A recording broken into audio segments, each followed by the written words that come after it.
বন্ধুরা, welcome back to my another mini blog. So friends, দেখতেই পাচ্ছি আকাশের ওয়েদারটা কত সুন্দর লাগছে। অনেক দিন পরে এরকম রোদ, মনে হয় যেন শীতকালের মতন রোদ। দেখতে পাচ্ছি কত দারুণ রোদ।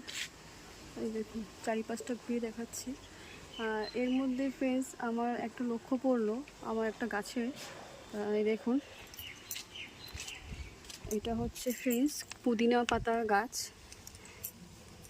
এটা একটা টবে পুঁতেছিলাম, কিন্তু যখন এইটা হচ্ছে ফলের ট্রে, এই ট্রেটা এনেছিলাম, এই ট্রের মধ্যে আমি কিছুটা গাছ মানে পুদিনা পাতার গাছ কেটে আমি লাগিয়েছিলাম। তো এতটা হয়ে গেছে, এই দেখুন বেশ বড় সাইজেরই হয়েছে।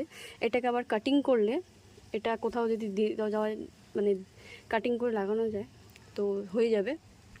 এই দেখুন কি ছোটো ছোটো ডালপালা বেরিয়েছে। দেখুন,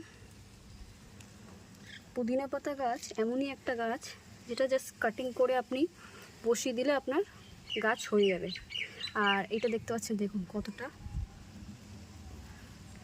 ছড়িয়ে গেছে।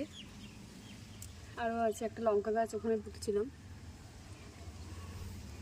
বাজারে এরকম বড় সাইজের পুদিনা পাতাগুলো দেখতাম, এখন নিজে চাষ করেছি পুদিনা পাতা গাছ।